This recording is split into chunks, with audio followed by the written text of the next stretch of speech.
Hello everyone. ఇప్పటివరకు మనం 4 model papers discuss చేశాం కదా! ఈరోజు ఫిఫ్త్ మోడల్ పేపర్ చూద్దాం. ఓకేనా? ఎగ్జామ్స్ చాలా దగ్గరకొచ్చేస్తున్నాయి. ఓన్లీ 9 డేస్ మాత్రమే ఉంది. కాబట్టి కొంచెం స్పీడప్ చేస్తున్నాము. రైట్? సో, ఆల్మోస్ట్ డైలీ ఒక వీడియో అప్‌లోడ్ చేయడానికి ట్రై చేస్తున్నాను. మోడల్ పేపర్స్ అంటే నంబర్ ఆఫ్ మోడల్ పేపర్స్ మనం ప్రాక్టీస్ చేస్తుంటే మనకు గూడా కాన్ఫిడెన్స్ లెవెల్స్ పెరుగుతాయి గదా! సరే. సో, నిన్నటి వీడియో అప్‌లోడ్ చేసే ముందు ఒక మంచి మనం ఒక మోటివేషన్‌తోని ముందుకు పోయాం కదా! సో, ఈరోజు గూడా అలాగే. రైట్? సో, ఫస్ట్ యాక్చువల్‌గా ఈరోజు మనం చెప్పాల్సిన మంచి మాట ఏంటంటే, so, we should remove our laziness. ఓకేనా? మన లోపల ఉన్న లేజినెస్ అంటే సోమరితనాన్ని వదిలించుకోవాలి. రైట్? ఎప్పుడైతే లేజినెస్ మనం వదిలించుకోలేమో, లేజినెస్ మన దగ్గరుందనుకోండి, సో, అప్పుడు సక్సెస్ అనేది మన వైపు నుంచి దూరంగా ఎళ్తది. నువ్వేదైతే ఎక్స్‌పెక్ట్ జేస్తున్నావో, అది నీ నుండి దూరంగా ఎళ్ళిపోతదనమాట. కాబట్టి మనం చేయాల్సిందేంటి? మనకున్న లేజినెస్, మనకున్న బద్ధకాన్ని కొంచెం వదిలించుకుంటూ ఉండాలి. ఓకేనా? రైట్? ఇప్పుడు మార్నింగ్ లేవడం, మనము మార్నింగ్ 5కి లేద్దామని అలారం పెట్టుకుంటాం. సో, ఇంకా కాసేపయినంక లేద్దాంలే అనేది దాన్ని పైన ఏం జేస్తాం? 5:30 జేస్తాం. 5:30 కాస్త 6 అవుతది. 6 నుంచి ఇంకా ముందుకు పోతది. సో, దానివల్ల మనం గడిచిపోయిన సమయాన్ని తీసుకురాలేము. కాబట్టి ఆ టైంలో నేర్చుకుందామనుకున్న నాలెడ్జ్‌ని మనం గెయిన్ జేసుకోలేము.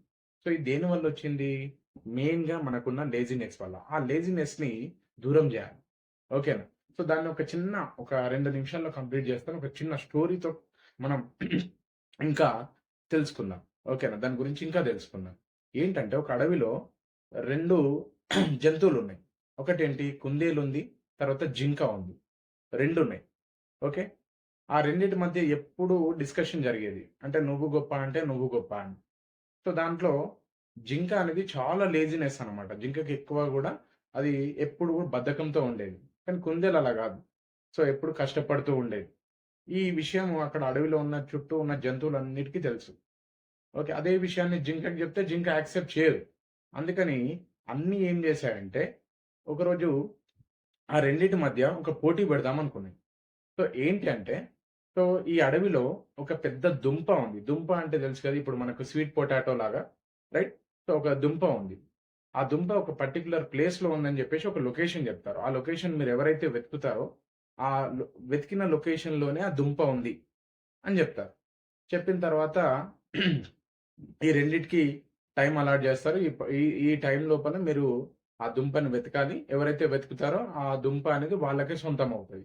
అంటే అక్కడున్న ఏదైతే ఐటెమ్ ఉందో అది వాళ్ళకే సొంతమైతది. వాళ్ళు తినొచ్చు, హ్యాపీగా ఉండొచ్చు అని జెప్పేసి మిగతా జంతువులన్నీ వాటికి ఒక పందెం బెడతాయి. ఇక 2 జంతువులు విపరీతంగా పరిగెత్తూ ఉంటాయి. ఆ లొకేషన్‌కి చేరుకుంటాయి. ఓకేనా? సో, చేరుకున్న తర్వాత ఏమవుతది కుందేలు ఆ చెట్టు, పుట్టలు అన్నీ వెతుకుతూనే ఉంది. సో, జింక గూడా కాసేపు వెతికింది. వెతికి దానికి విసుగొచ్చేసింది. ఓకేనా? ఇదెక్కడో ఉందో లేదో, అనవసరంగా నన్ను టెస్ట్ చేద్దామని జెప్పేసి వాళ్ళన్నారేమో అని అనుకోని, సో, ఇప్పటికే చాలా వరకు వెతికినా నేను. కొద్దిసేపు పడుకుందాం. విశ్రాంతి తీసుకున్న తర్వాత మళ్ళీ వెతుకుదాం అని జెప్పేసి ఒక చెట్టుంది. ఆ చెట్టు పక్కకెళ్ళి పడుకుంది. కానీ కుందేలు మాత్రం అలా జేయలేదు. ఎందుకంటే దాని టార్గెటు ఆ దుంపను వెతకడం. ఓకేనా? సో, అది వెతుకుతూనే ఉందింకా. వెతకగా టైమనేది ముందుకెళ్ళిపోతుంది. సో, ఈ కుందేలేమైంది జింక ఉన్న ప్లేస్‌కొచ్చేసింది. జింక ఉండే ప్లేస్ వచ్చిన తర్వాత ఆ చెట్టు పక్కకు ఒక చిన్న హోల్ ఉందన్నమాట. ఒక రంధ్రం, ఒక గుంత లాంటిదుంది.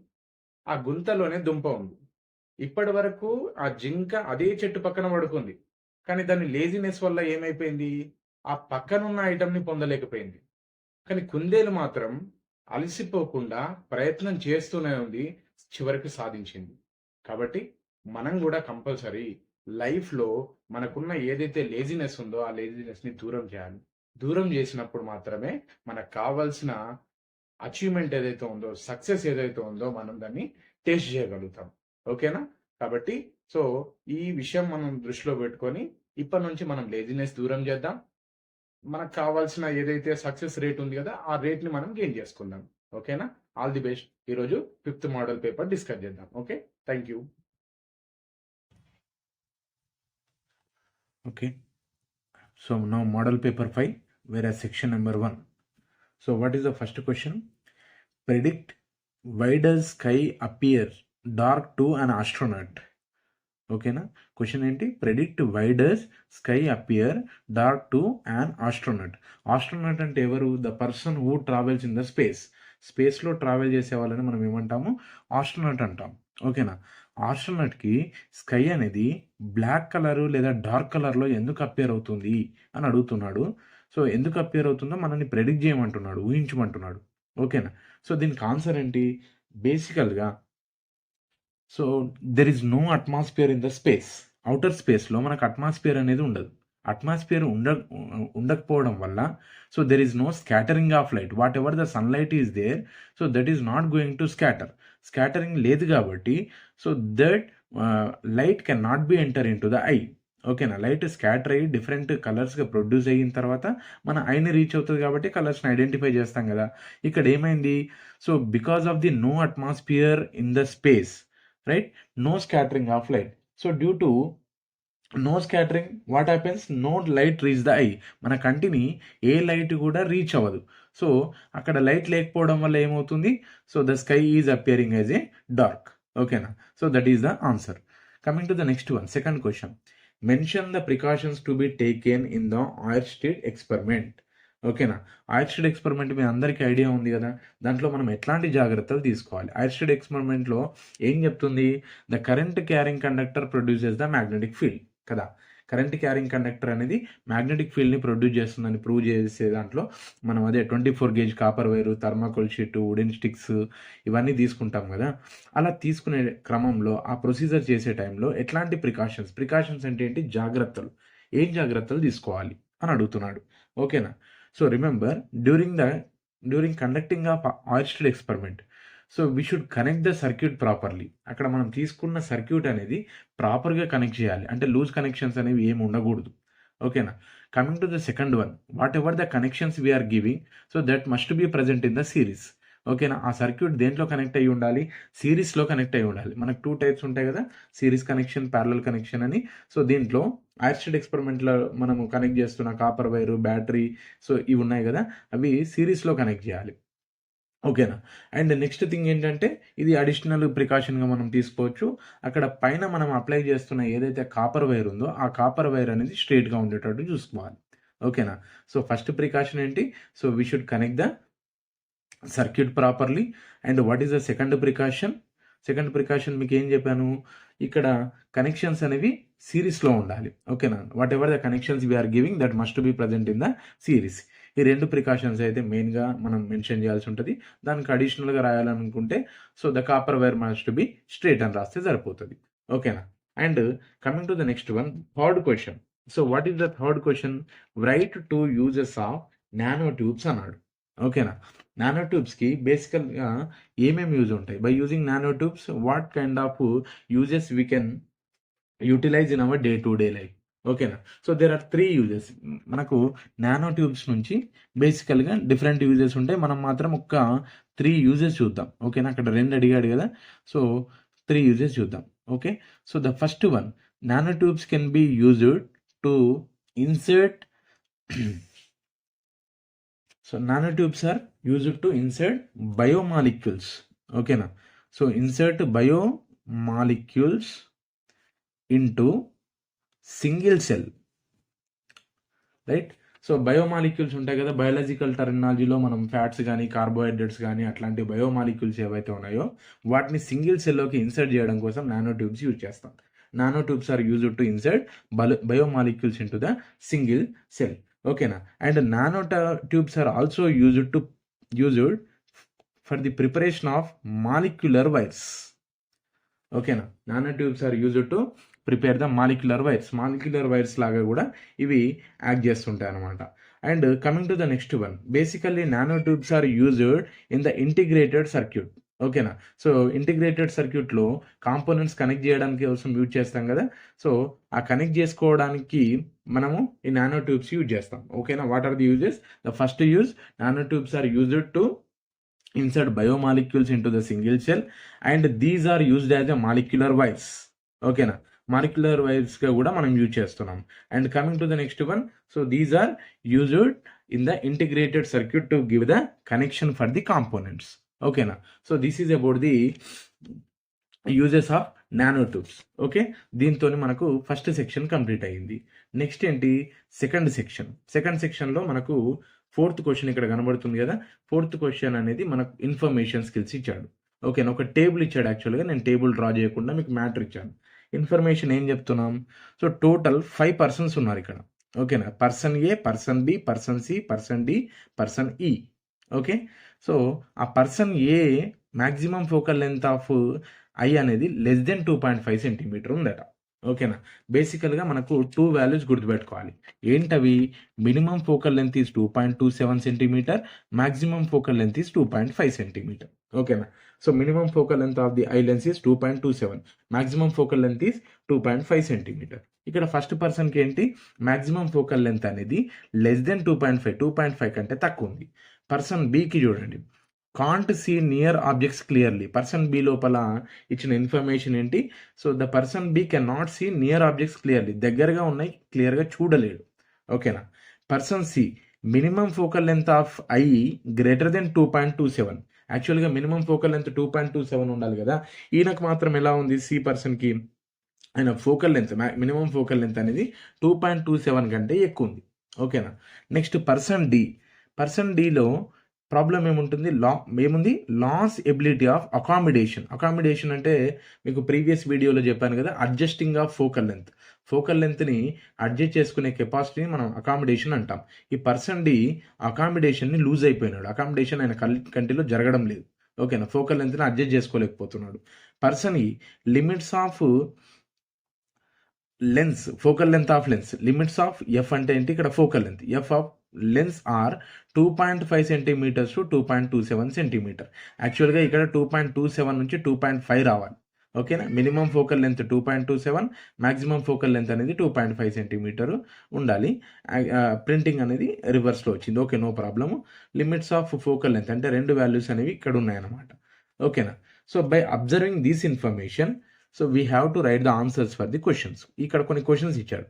What is the defect of vision in the person, ఇక్కడ డి పర్సన్ ఇక్కడ ఉంది. లాస్ ఎబిలిటీ ఆఫ్ అకామిడేషన్, ఆయన లోపల అకామిడేషన్ లేదు అంటే ఏంటి, ఫోకల్ లెంత్ని అడ్జస్ట్ చేసుకోలేకపోతుండు. Means is not able to see the near objects as well as far objects, అంటే దగ్గరగా చూడలేడు, దూరంగా ఉన్నాయి కూడా చూడలేడు. అంటే ఈ సఫరింగ్ ఫ్రమ్ ది ప్రెస్బయోఫియా. ఓకేనా, అంటే 2 రకాల డిఫెక్ట్స్, అంటే దగ్గరగా మయోఫియాతో పాటు హైపర్మెట్రోపియా కూడా ఉంది. ఓకేనా, సో దాన్ని మనం ఏమంటున్నాము, ఫర్ ఎగ్జాంపుల్ ఈ loses the accommodation process, then the particular vision defect is called presbyopia అంటున్నాం. ఓకేనా, సో అతనుకున్న డిఫెక్ట్ అది. Coming to the next one, whose defect can correct by biconcave lens తోని ఎవరి డిఫెక్ట్ని కరెక్ట్ చేయొచ్చు అన్నాడు. బేసికల్గా మనం బైకాన్కేవ్ లెన్స్తోని ఏ డిఫెక్ట్ని కరెక్ట్ చేస్తాము, మయోఫియా కదా, రైట్. ఇక్కడ మయోఫియాతో సఫర్ అవుతున్న పర్సన్ ఎవరో చూడాలి. Maximum focal length of eye అనేది లెస్ దెన్ 2.5 ఉంది, 2.5 కంటే తక్కువ ఉంది. ఓకేనా, అంటే ఆయన మ్యాక్సిమం ఇమేజ్ అనేది 2.5 కంటే ముందే ఫామ్ చేస్తుంది, రైట్. ఫార్ పాయింట్ కంటే ఇది ముందు అనేది అపియర్ అవుతుంది. కాబట్టి ఆయనకు ఇమేజ్ అని ఎక్కడ ఫామ్ అవుతుంది, in front of the retina form అవుతుంది. కాబట్టి ఇతను అంటే person A is suffering from the myopia కాబట్టి, so this person's defect can be corrected by the biconcave lens. అంటే ఏ పర్సన్ డిఫెక్ట్ని మనం బైకాన్కేవ్ లెన్స్తో కరెక్ట్ చేయవచ్చు. Next third question, who suffering with same defect of vision as of B, అంటే B లాగే, B ఏంటి, can not see near objects clearly అని అన్నాడు. అంటే ఇక్కడ ఏంటి, హైపర్మెట్రోఫియా కదా, దగ్గరగా ఉన్నాయి కనబడకపోతే వాళ్ళని మనం ఏమంటాము, ఆ పీపుల్ని, so they are suffering from the vision defect of hypermetropia అంటాం. సో అలాంటి క్యాండిడేటే ఈ టేబుల్లో ఇక్కడ ఉన్న ఇన్ఫర్మేషన్లో ఇంకొకరు ఉన్నారు. ఏంటి, ఫస్ట్ పర్సన్ మనం ఆల్రెడీ మయోఫియా డిసైడ్ చేసాం, అండ్ పర్సన్ డి మనం ఏమన్నాము, సో బోత్ ఉన్నాయి ఇతనికి. ఓకేనా, పర్సన్ బి లాగే ఉన్న క్యాండిడేట్ ఎవరు, person C. Minimum focal length of eye అనేది గ్రేటర్ దెన్ 2.27 ఉంది, కాబట్టి దగ్గరే చూడలేడు. మినిమం ఎంత ఉండాలి, 2.27 ఉండాలి, కానీ ఈయనకి ఎంత ఉంది, గ్రేటర్ దెన్ 2.27 ఉంది. కాబట్టి so the person C is suffering the vision defect like person B. ఓకేనా, ఈ పర్సన్ బి లాగే సఫర్ అవుతున్న ఇంకో క్యాండిడేట్ ఎవరు, person C. Among all the above who do not have vision defect అన్నాడు. ఓకేనా, సో ఇక్కడ ఈ పైన ఉన్న వాళ్ళల్లో ఒకరికి ఎట్లాంటి డిఫెక్ట్ లేదు, ఎవరికి minimum focal length maximum focal length correct values ఉన్న క్యాండిడేట్ ఎవరు? పర్సన్ ఈ. ఓకేనా, అతని మినిమం ఫోకల్ లెంత్ అనేది 2.27 ఉంది, మాక్సిమం ఫోకల్ లెంత్ అనేది 2.5 సెంటీమీటర్ ఉంది. ఓకేనా, లెస్ దెన్ కానీ గ్రేటర్ దెన్ కానీ లేదు, అకామిడేషన్ అనే ప్రాసెస్ లూజ్ అవ్వలేడు. కాబట్టి పర్సన్ ఈ ఎవరైతే ఉన్నారో he is not suffering with any vision defect. ఓకేనా, so this is about the 4th question, data interpretation మనకున్నది. నెక్స్ట్ 5th క్వశ్చన్ ఒకసారి డిస్కస్ చేద్దాం. నెక్స్ట్ 5th క్వశ్చన్ ఏంటి? Mention any 4 uses of baking soda. So మీరు ఒక point observe చేస్తున్నారా? ప్రతి model పేపర్లో కూడా 1 లేదా 2 యూజెస్ మనకు ఇస్తున్నారు. ఓకేనా, అంటే యూజెస్ అనే కాన్సెప్ట్ చాలా చాలా ఇంపార్టెంట్ అనమాట. ఫస్ట్ లెసన్ నుంచి 12th లెసన్ వరకు మనకి ఏమేమి యూజెస్ ఉన్నాయో అవన్నీ ఒక దగ్గర నోట్ చేసుకోండి. లేదంటే ఇప్పుడు నేను చెప్పే మోడల్ పేపర్స్లో యూజెస్ ఏవైతే ఉన్నాయో యూజెస్ అన్నీ కూడా ఒక దగ్గర నోట్ చేసుకొని సో వినండి, మళ్ళీ ఒకసారి వినండి, లేదంటే పాయింట్స్గా చిన్న చిన్న పాయింట్స్గా రాసుకోండి. ఓకేనా, మనకి ఇంతకుముందు వీడియోస్లో ప్లాస్టర్ ఆఫ్ ప్యారిస్ యూజెస్ వచ్చింది, బ్లీచింగ్ పౌడర్ యూజెస్ వచ్చింది, తర్వాత ఈ పేపర్లోనే నానో ట్యూబ్ యూజెస్ వచ్చింది, ఇప్పుడు మనకు బేకింగ్ సోడా యూజెస్ అడిగాడు. ఓకేనా, so what is the main use of baking soda? Baking soda is used for the faster cooking purpose. ఓకేనా, కుకింగ్ ప్రాసెస్ అనేది ఫాస్టర్గా జరగడానికి బేకింగ్ సోడా యూజ్ చేస్తాం. అది first one, right. And baking soda is also used as a mild antiseptic. ఓకేనా, baking సోడాని mild యాంటీసెప్టిక్గా కూడా యూజ్ చేయవచ్చు. అర్థమవుతుందా? అది second point. And coming to the next one, baking soda can be used as a fire extinguisher. మంటలు వస్తాయి కదా, మంటలను ఆర్పడానికి. ఓకేనా, మంటలను ఆర్పడానికి ఫైర్ ఎక్స్టింగ్విషర్గా కూడా మనం బేకింగ్ సోడా యూజ్ చేస్తాం. And baking soda is also used as A laboratory reagent. ఓకేనా, ల్యాబ్లలో కూడా యూజ్ చేస్తారనమాట బేకింగ్ సోడాని. సో ఇనిషియల్ మెటీరియల్గా క్లీనింగ్ పర్పస్కి దానికి యూజ్ చేస్తూ ఉంటాం baking soda, right. So what is the first use? It is used as A used for the faster cooking. Coming to the second use, it is used as a fire extinguisher, and it is also used as a mild antiseptic. And the final one, the baking soda is also used as laboratory reagent. ఓకేనా, laboratory రియేజెంట్గా కూడా మనం use చేస్తాం. ఈ uses రాస్తే మనకు సరిపోతుంది. Coming to the next one, 6th question, write the differences between roasting and calcination. ఓకేనా, ఇది ప్రిన్సిపల్స్ ఆఫ్ మెటలర్జీ లెసన్లో నుంచి మనకు అడిగినాడు, right. What is the question? రోస్టింగ్కి క్యాల్సినేషన్కి మధ్యలో ఉన్న డిఫరెన్సెస్ ఏంటి అని అడుగుతున్నాడు. సో ఆ డిఫరెన్సెస్ ఏందో ఇప్పుడు చూద్దాం. So first roasting. ఓకేనా, రోస్టింగ్కి క్యాల్సినేషన్కి మధ్యలో ఉన్న డిఫరెన్సెస్ చూడాలి. రోస్టింగ్ అంటే ఏంటి? In the roasting process, so the ore ఉంటుంది కదా, ఓర్ అనేది, so ore is heated in the presence of oxygen. ఓకేనా, ఓర్ని ఆక్సిజన్ ఉన్నప్పుడు మాత్రమే హీట్ చేస్తాం. In the presence of oxygen we are going to heat the ore in the process of roasting. ఓకేనా, మరి క్యాల్సినేషన్లో ఏం జరుగుతుంది? Ore is heated in the absence of oxygen. ఇది ప్రజెంట్ ఆఫ్ ఆక్సిజన్ అయితే ఇది ఆబ్సెన్స్ ఆఫ్ ఆక్సిజన్. ఓర్నేమో రోస్టింగ్ ప్రాసెస్లో ఏం చేస్తాము? It is in the roasting process ore is heated in the presence of oxygen. క్యాల్సినేషన్లో ore is heated in the absence of oxygen. ఓకేనా, and coming to the next one, roasting అనేది మేజర్గా మనము sulphide ఓర్కి use చేస్తాం. ఓకేనా, so it is used for the sulphide ore. And calcination, so it is used for the carbonate ore. ఓకేనా, calcination దేనికి use చేస్తాము? కార్బోనేట్ ఓర్కి మనం యూజ్ చేస్తాం, రైట్.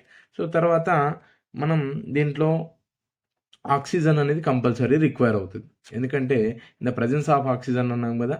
సో ఇక్కడ ఏంటి? Oxygen is not require, oxygen అనేది రిక్వైర్ అవ్వదు. సో దాంతోపాటు ఏదన్నా ఒక ఈక్వేషన్ మనం ఎగ్జాంపుల్లో రాసామనుకోండి, ఫర్ ఎగ్జాంపుల్ Cu2S అంటే కాపర్ సల్ఫైడ్ ఉంది. So it is heating in the presence of oxygen, right. అప్పుడు ఏమవుతుంది? కాపర్ ఆక్సైడ్ ఫామ్ అవుతుంది. And coming to the next one, sulphur dioxide. ఓకేనా, ఇక్కడ బ్యాలెన్సింగ్ కూడా చేసి మెన్షన్ చేశాను.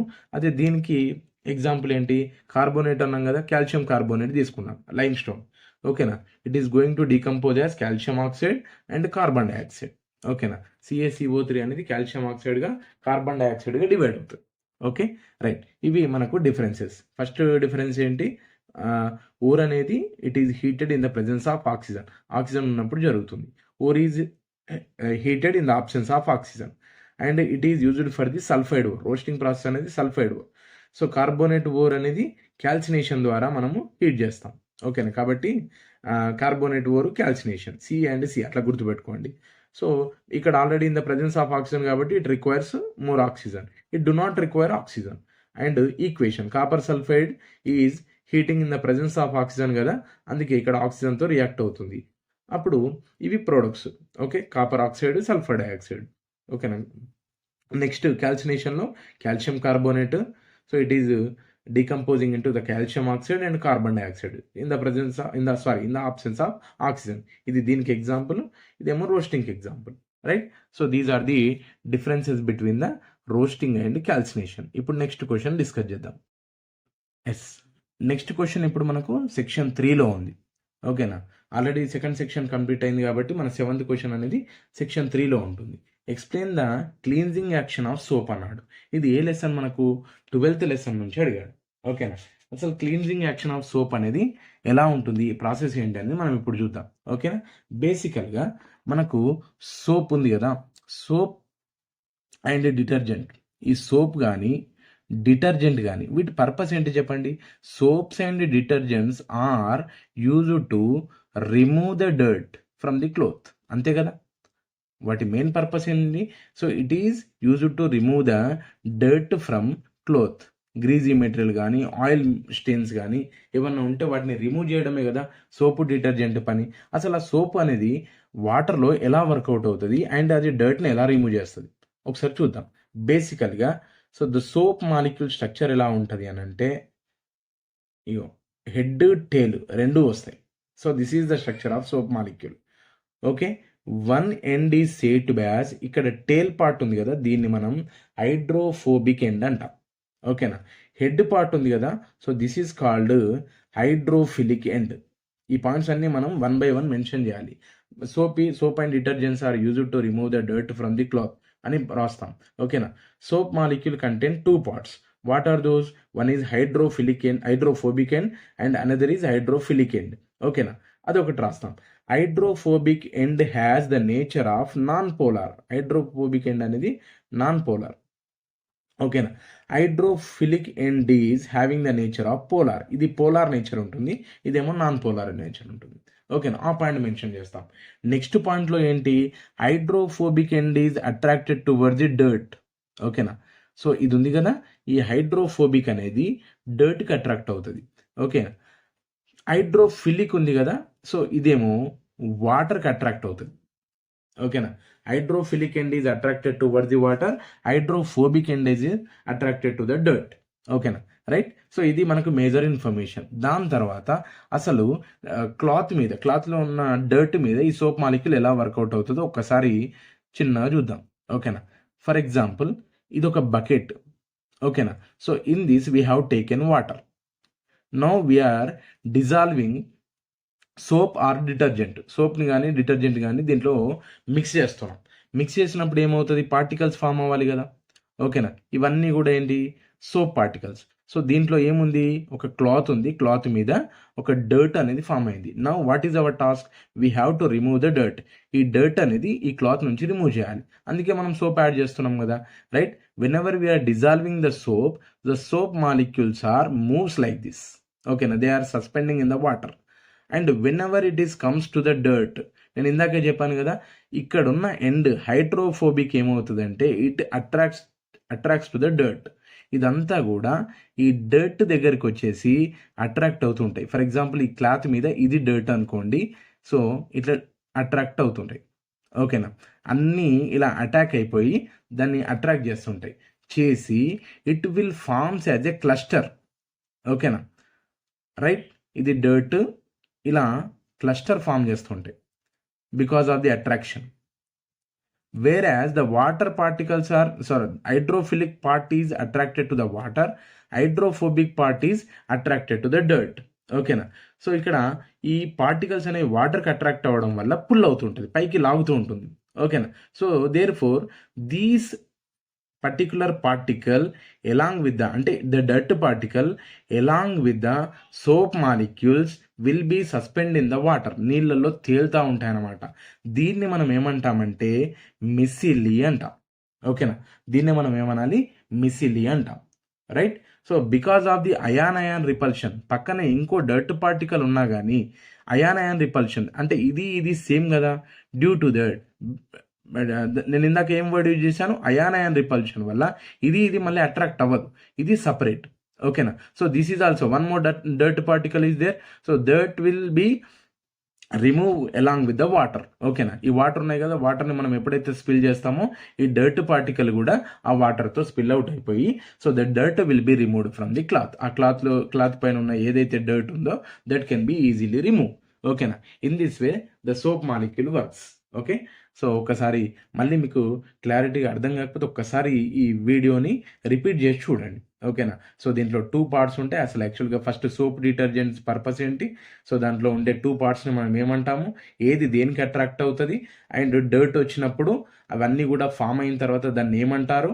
ఓకేనా. సో తర్వాత అయాన్ రిపల్షన్ వల్ల అది వాటర్లో సస్పెండ్ అయిపోయి ఆ వాటర్తో రిమూవ్ అవుతుంది కదా, ఆ కాన్సెప్ట్ ద్వారా మనకి ఏమవుతుంది, క్లాత్కున్న డర్ట్ అనేది రిమూవ్ అయిపోతుంది. ఓకేనా. So this is about the cleansing action of soap. చాలా సింపుల్ ఆన్సర్, 1-2 సార్లు ప్రాక్టీస్ చేస్తే ఈజీగా రాయొచ్చు. ఓకేనా. నెక్స్ట్ క్వశ్చన్ ఒకసారి డిస్కస్ చేద్దాం. Okay, next question number 8. List out materials require and write experimental procedure to prove acids produce hydrogen ions. ఓకేనా, list out materials require and write experimental procedure to prove acids produce hydrogen ions. Okay, ఇంతకుముందు వీడియోలో మనకు దీనికి related diagram మాత్రమే అడిగాడు. ఇప్పుడు ఏం అడిగాడు, మెటీరియల్స్ ఏం రిక్వైర్ అవుతున్నాయి అండ్ దాని ఎక్స్పెరిమెంటల్ ప్రొసీజర్ కూడా మనకి ఇక్కడ అడిగాడు అనమాట. దాన్ని ఒక్కసారి మనము డీటెయిల్గా డిస్కస్ చేసుకుందాం. బేసికల్గా ఈ హైడ్రోజన్ అయాన్స్ అంటే acids produce hydrogen ions. Acids అనేవి వాటిలో ఉండేవేంటి, కామన్గా హైడ్రోజన్ అయాన్స్ ఉంటాయి. కానీ హైడ్రోజన్ ఆటం ఉన్న ప్రతిదీ కూడా యాసిడ్గా. ఓకేనా, ఆ కాన్సెప్ట్ ఒకటి మనం గుర్తుపెట్టుకోవాలి. రైట్. సో దాన్ని ప్రూవ్ చేయడం కోసం మనం ఇక్కడ యాక్టివిటీ చేస్తామన్నమాట. సో దానికోసం ఆల్రెడీ మనం ప్రీవియస్ వీడియోలో డయాగ్రామ్ చూసాం కదా. So we have taken 1 beaker. ఓకేనా, ఇది బీకర్ ఉంది. ఈ బీకర్లో 2 కార్బన్ రాడ్స్ ఉంటాయి. ఓకేనా, రాడ్స్ అనేవి ఉంటాయి. ఈ కార్బన్ రాడ్స్ దేంతో కనెక్ట్ అయి ఉంటాయి, ఇవి మనము 2 కనెక్టింగ్ వైర్స్ కనెక్ట్ చేసాం. ఓకేనా, కనెక్ట్ చేసి దాన్ని ఈ 230 వోల్ట్ ఏసీ ప్లగ్కి కనెక్ట్ చేస్తున్నాం. దాంతోపాటు ఇక్కడ నుంచి మనం దేనికి కనెక్షన్ ఇచ్చాము, బల్బుకి ఇచ్చాం కదా, బల్బుకి ఇచ్చాం. రైట్, అక్కడ నుండి మళ్ళీ ఈ వైర్ అనేది దీనికి కనెక్ట్ అయిపోయింది. రైట్. సో దీంట్లో ఇప్పుడు ఈ రఫ్ ఫిగర్ని చూస్తే మీకు ఏమేమి రిక్వైర్మెంట్స్ అనేవి రిక్వైర్ అయినాయి చెప్పండి. ఇక్కడ రఫ్ ఫిగర్ అని నేను డ్రా చేశాను కదా. ఫస్ట్ ఏంటి, బీకర్. సెకండ్ ఏంటి, కార్బన్ రాడ్స్ కదా. First beaker, second carbon rods, next wires, connection కోసం wires, next 230 volt AC plug అవసరం మనకు. ఓకేనా. రైట్, ఆల్టర్నేట్ కరెంట్ మన ఇళ్లలో ఉండే సాకెట్ ఉంటుంది కదా, అదన్నమాట. నెక్స్ట్ బల్బ్ రిక్వైర్ అవుతుంది. అండ్ వెరీ వెరీ ఇంపార్టెంట్ ఏంటంటే కొన్ని సొల్యూషన్స్ అవసరం అవుతున్నాయి. అవేంటి, డైల్యూట్ HCl, డైల్యూట్ H2SO4, ఓకేనా, గ్లూకోల్, దీని formula C6H12O6, and alcohol C2H5OH. ఓకేనా, C2H5OH. ఈ రిక్వైర్మెంట్స్ మనకు రిక్వైర్ అవుతుంది. ఓకేనా. సో ఏంటి, బీకరు, తర్వాత డైల్యూట్ HCl అంటే HCl plus water, sulphuric acid plus water, glucose solution and alcohol solution, ఇవి తీసుకున్న తర్వాత మనం ప్రొసీజర్. ఓకేనా, what is our procedure? First of all we need to take a beaker and make 2 holes at the bottom of the beaker. ఈ బీకర్కి 2 holes place చేసినాం. ఎందుకంటే we need to place the carbon రాడ్స్ని place చేసుకోవాలి. Right. Next by using different wires, ఓకేనా, different coloured wires and 230 volt AC plug, bulb. Right, we have to prepare a circuit as shown in the figure. ఓకేనా, ఈ ఫిగర్లో నేను rough figure వేసాను. Right, మీకు previous వీడియోలో ఆ figure అనేది కొంచెం క్లియర్గా ఉంది, చెక్ చేసుకోండి. ఓకేనా. So by using these requirements we need to prepare a circuit. ఒక సర్క్యూట్ మనకు ప్రిపేర్ అయ్యింది అంటే ఇలా అరేంజ్ చేసుకున్న తర్వాత now firstly we have to pour dilute HCl in the beaker. దీంట్లో డైల్యూట్ HCl మనము పోర్ చేస్తున్నాం. ఓకే, సో పోర్ చేసుకొని సర్క్యూట్ ఆన్ చేయగానే ఏమవుతుంది, కాసేపటికి బల్బ్ అనేది గ్లో అవుతుంది. ఓకేనా, when we are using dilute HCl bulb glows. ఓకేనా, now remove the dilute HCl, pour dilute H2SO4 sulphuric acid వేసేయండి. ఓకేనా, అప్పుడు ఏమవుతుంది, అగైన్ ద బల్బ్ గ్లోస్. ఇప్పుడు H2SO4 యూజ్ చేసినప్పుడు కూడా బల్బ్ గ్లో అవుతుంది.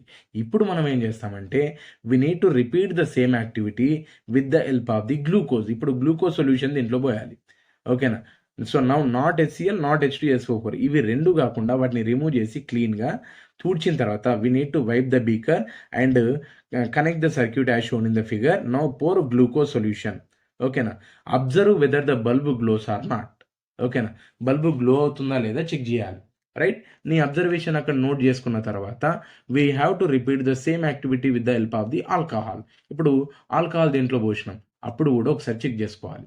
రైట్, సో ఇక్కడ HClలో హైడ్రోజన్ ఉంది, సల్ఫ్యూరిక్ యాసిడ్లో హైడ్రోజన్ ఉంది, గ్లూకోజ్లో హైడ్రోజన్స్ ఉన్నాయి, హైడ్రోజన్ ఆటమ్స్ ఉన్నాయి, అండ్ ఆల్కహాల్లో కూడా హైడ్రోజన్ ఉంది. ఓకేనా, కానీ హైడ్రోజన్ ఉన్న ప్రతిదీ యాసిడ్ కాదు. ఎందుకంటే whenever we are using HCl and H2SO4, so they are going to divide as ions. H plus Cl minus గా కన్వర్ట్ అవుతాయి, హైడ్రోజన్ అయాన్స్ సల్ఫేట్ అయాన్స్ గా కన్వర్ట్ అవుతాయి. So due to the presence of ions current produces and bulb glows. ఓకేనా, ఇవి ions generate అయినాయి కాబట్టి bulb అనేది glow అయింది. So we can not observe the bulb glow during the case of glucose and alcohol. Why? Because whenever we are using glucose use చేసినప్పుడు, alcohol use చేసినప్పుడు ions అనేవి dissociate కావు. Dissociate అంటే divide అవ్వడం. ఓకేనా, HClలో డిసోసియేట్ అయినాయి, హైడ్రోజన్ క్లోరిన్గా డిసోసియేట్ అయినాయి, సల్ఫ్యూరిక్ యాసిడ్లో హైడ్రోజన్ సల్ఫేట్స్గా డిసోసియేట్ అయినాయి. కానీ గ్లూకోజ్ ఆల్కహాల్ యూజ్ చేసినప్పుడు అయాన్స్ అనేవి ఫామ్ అవ్వవు. ఓకేనా, ions are responsible for the production of current కదా, కరెంట్ ప్రొడ్యూస్ అవ్వాలంటే అయాన్స్ అనేవి ఉండాలి. కాబట్టి from this activity we can conclude only acids produce ions. ఓకేనా, HCl H2SO4 మాత్రమే అయాన్స్ ప్రొడ్యూస్ చేస్తాయి. ఓకే, ఇక్కడ ఒక ఇంపార్టెంట్ పాయింట్ మనం గుర్తుపెట్టుకోవాలి.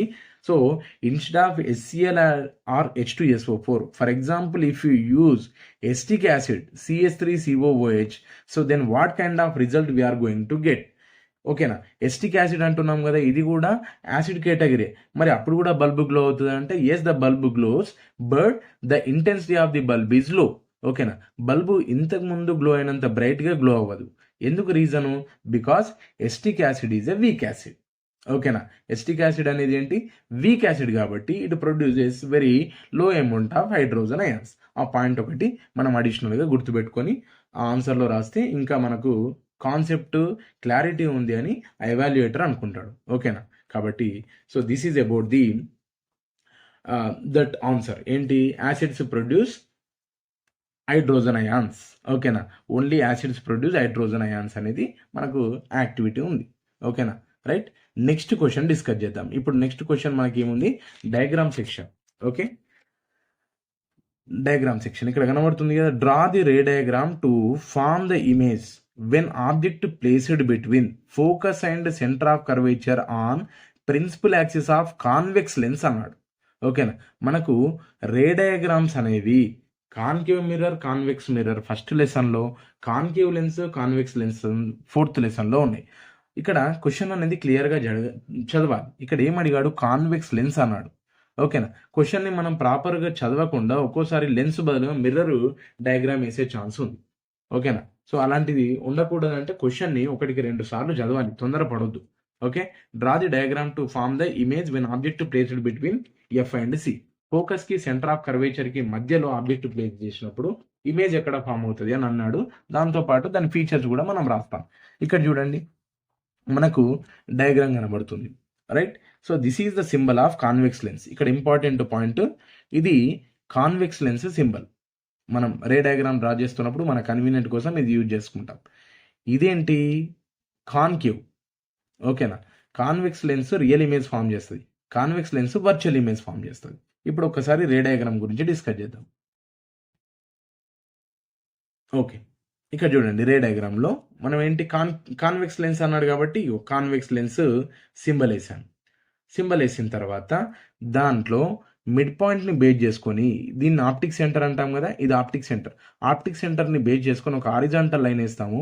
దాన్ని మనం ఏమనాలి, ప్రిన్సిపల్ యాక్సిస్ డ్రా చేసుకోండి. ఓకేనా, చేసుకున్న తర్వాత సో నా సజెషన్ ఏంటంటే మీకు డయాగ్రామ్ అనేది యాక్యురేట్గా రావడం కోసం మెజర్మెంట్స్ తీసుకోండి. ఓకేనా, ఇది ఆప్టిక్ సెంటర్ అంటాం. అదే మిర్రర్ అయితేనేమో పోల్ అంటాం కదా, దీంట్లోనేమో ఆప్టిక్ సెంటర్. ఆప్టిక్ సెంటర్ని రెఫరెన్స్ పాయింట్గా తీసుకొని ఇక్కడ నుంచి ఒక 2 సెంటీమీటర్ డిస్టెన్స్లో ఒక పాయింట్ పెట్టండి, దానికి F1. ఓకేనా, సో మళ్ళీ F1 నుండి ఇంకో 2 సెంటీమీటర్ తీసుకోండి, డాట్ పెట్టండి, అది C1 అవుతుంది. ఓకేనా, right. So we should repeat the same in the other side. ఇప్పుడు ఇక్కడ నుంచి ఎలాగైతే చేసావో ఇక్కడ నుంచి కూడా 2 సెంటీమీటర్ తీసుకొని F2 నుంచి 2 సెంటీమీటర్ తీసుకొని C2. ఎందుకంటే నీకు పొజిషన్ అనేది యాక్యురేట్గా రావడం కోసం మెజర్మెంట్ తీసుకుంటే బాగుంటుంది.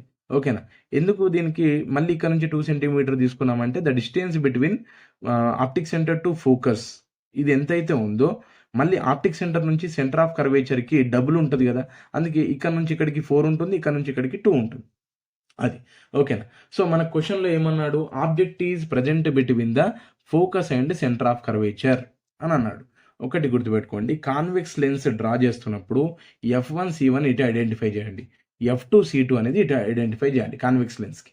ఓకేనా, object present between F2 and C2 అంటే focus and centre of curvature అన్నాడు కాబట్టి ఫోకస్కి సెంటర్ ఆఫ్ కర్వేచర్కి ఆబ్జెక్ట్ ప్లేస్ చేసాం.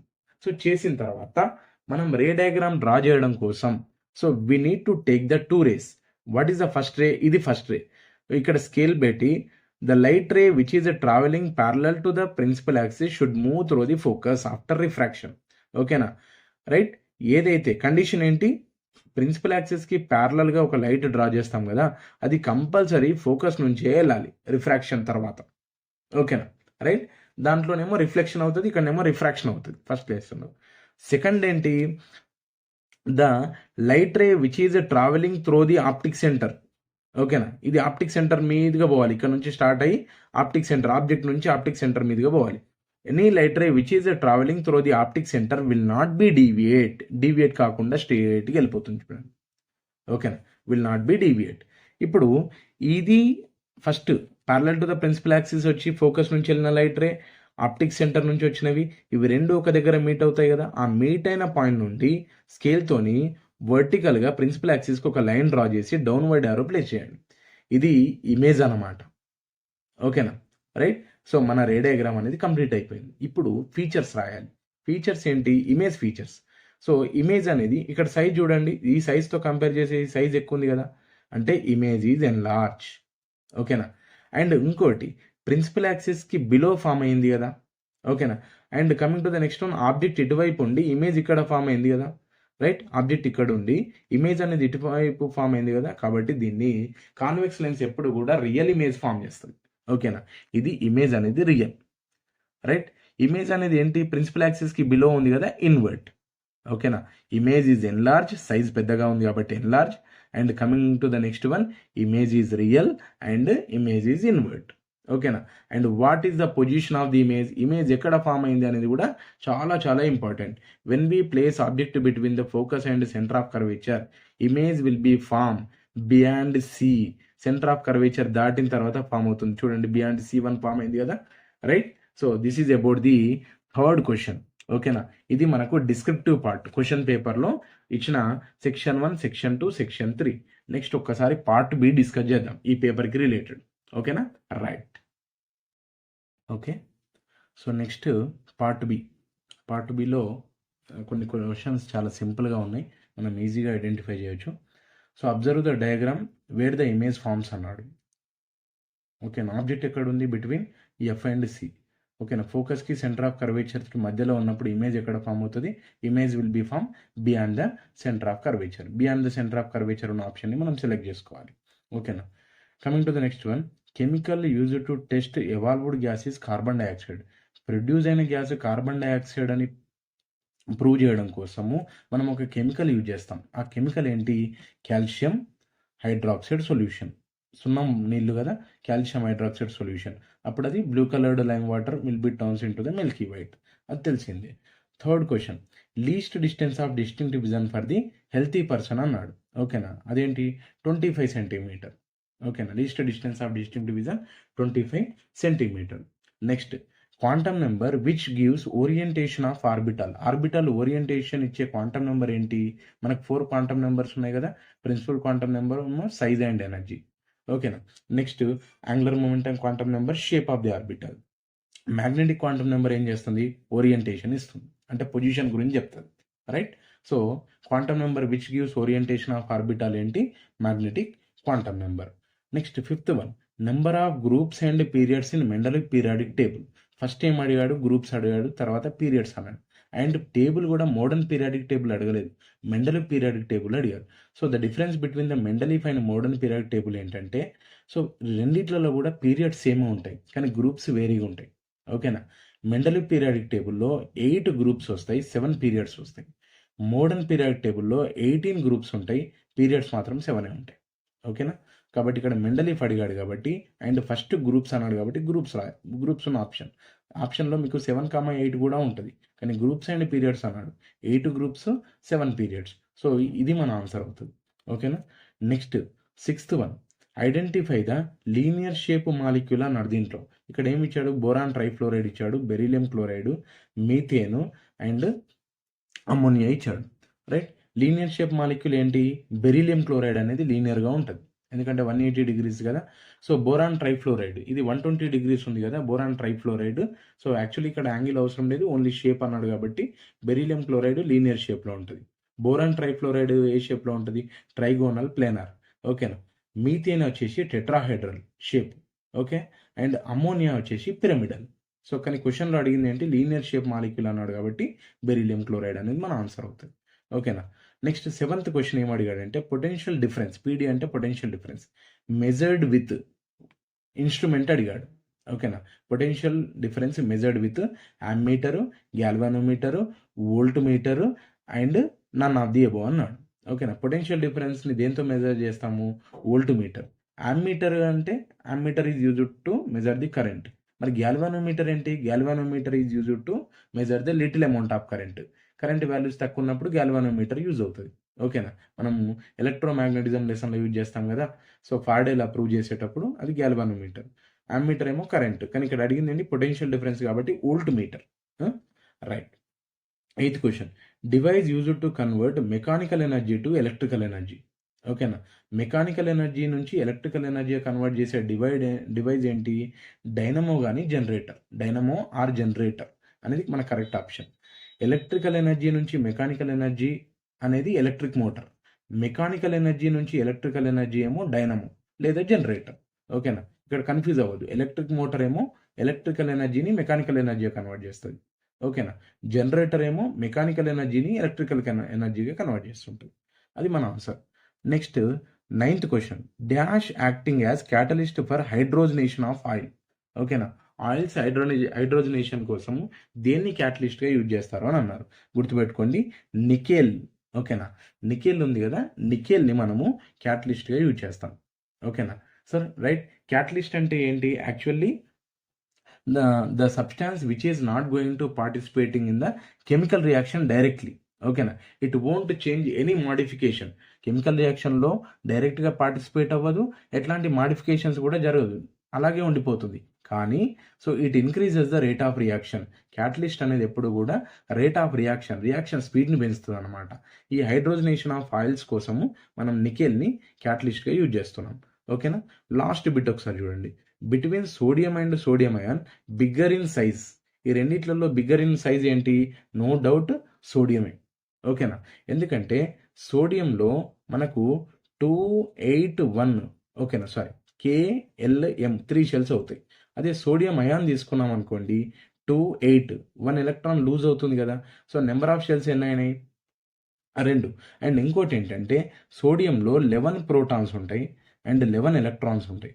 అదే సోడియం అయాన్లో తీసుకోండి, ప్రోటాన్స్ వచ్చేసి 11 ప్రోటాన్స్ ఉంటాయి, ఎలక్ట్రాన్స్ మాత్రము 10 ఉంటాయి. So therefore because of the nuclear attraction sodium ion strings, size decreases. అదే సోడియము తీసుకోండి, సో దీంట్లో నెంబర్ ఆఫ్ ప్రోటాన్స్ అనేవి 11 ఉన్నాయి అండ్ ఎలక్ట్రాన్స్ కూడా 11 ఉంటాయి కాబట్టి సో అక్కడ స్ట్రింక్ అవ్వకుండా దీంతో కంపేర్ చేస్తే దీని సైజ్ అనేది ఎక్కువ ఉంటుంది అనమాట. ఇది స్ట్రింక్ అయిపోయి దీని సైజ్ తగ్గుతుంది. కాబట్టి between sodium and sodium ion, so the bigger in size ఏమో సోడియం, స్మాలర్ ఇన్ సైజ్ అని అడిగినప్పుడు Na+. అలాగే ఇంకో క్వశ్చన్ కూడా ఉంటుంది కదా మనకు Cl అండ్ Cl-. సో దీంట్లో బిగ్గర్ ఇన్ సైజ్ ఏమో Cl- అవుతుంది, స్మాలర్ క్లోరిన్ అవుతుంది, Cl అవుతుంది. ఎందుకంటే ఇదేమో 288 అవుతుంది, ఇక్కడేమో 287, అంటే ఎలక్ట్రాన్స్ అనేవి ఇంక్రీజ్ అవుతున్నాయి కదా. కాబట్టి ఈ ఎలక్ట్రాన్స్ అనేవి ప్రోటాన్స్ని డామినేట్ చేస్తాయి కాబట్టి అప్పుడు Cl- అనేది బిగ్గర్ ఇన్ సైజ్ అవుతుంది. ఓకేనా. So this is about the 5th model paper, right. Thank you.